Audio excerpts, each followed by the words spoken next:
Okyakusama ni oshirase itashimasu. Kyoto yukudensha wa. Poratafomu-san ni tochaku itashimasu. ഓരോ ദിവസവും അനേകം ട്രെയിനുകൾ ആ സ്റ്റേഷനിൽ വന്നുപോയി.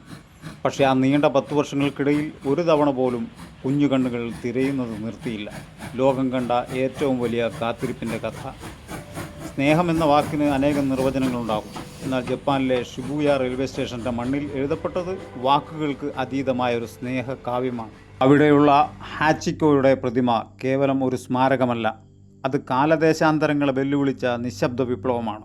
കവികൾ അന്ന് പാടാൻ മറന്ന, ചരിത്രം കണ്ണീരോടെ ഓർത്തുവെച്ച ഒരു നായയുടെയും മനുഷ്യൻ്റെയും ആത്മബന്ധം. സൈക്കോളജി പറയുന്നു സ്നേഹം എന്നത് അറ്റാച്ച്മെൻ്റ് ആണെന്ന്.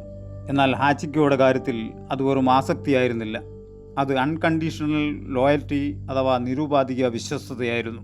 ടോക്കിയോ ഇംപീരിയൽ യൂണിവേഴ്സിറ്റിയിൽ പ്രൊഫസറായിരുന്ന ഹിഡസ ബ്യൂറോ യുനെയോയുടെ വളർത്തുനായയായിരുന്നു അഗിത ഇനത്തിൽപ്പെട്ട ഹാച്ചിക്കോ.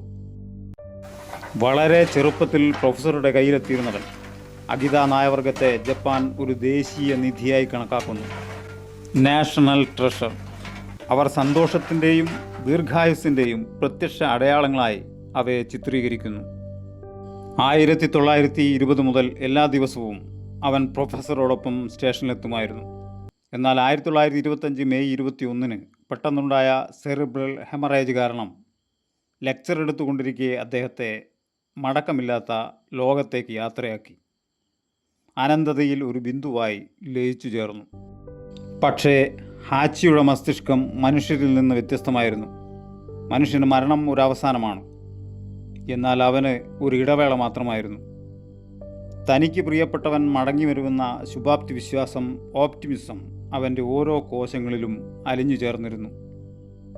വാക്കുകൾ കൊണ്ട് മനുഷ്യൻ സ്നേഹത്തെക്കുറിച്ച് വലിയ ദർശനങ്ങൾ പറയാറുണ്ട്. പക്ഷേ വാക്കുകളില്ലാത്ത ഒന്നിൻ്റെ നിശബ്ദമായ വിശ്വസ്തതയ്ക്ക് മുന്നിൽ നമ്മുടെ തത്വചിന്തകർ തോറ്റുപോകാറുമുണ്ട്.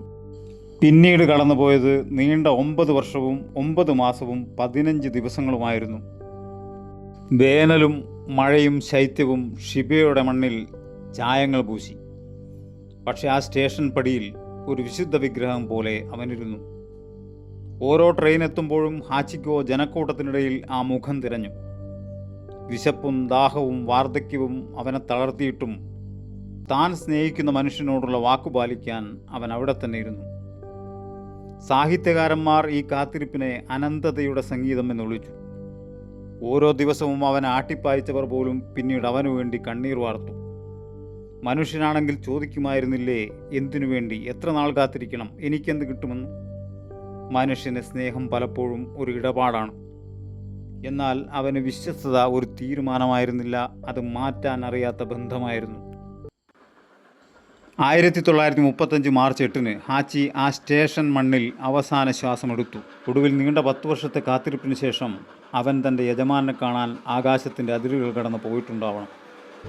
ഹാച്ചിക്കോ നൽകുന്ന പാഠം ലളിതമാണ്. സ്നേഹിക്കുക എന്നാൽ ഉപേക്ഷിക്കലല്ല, മരണം വരെ കൂടെയുണ്ടാവുക എന്നതാണ്.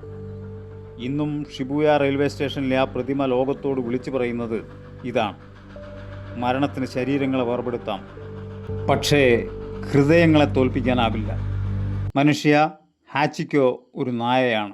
ജപ്പാൻ അവനു വേണ്ടി സിനിമ നിർമ്മിച്ചു. ഹാച്ചിക്കോ മൊണോഗറ്റാരി 1967 സിനിമ വൻ വിജയമായി.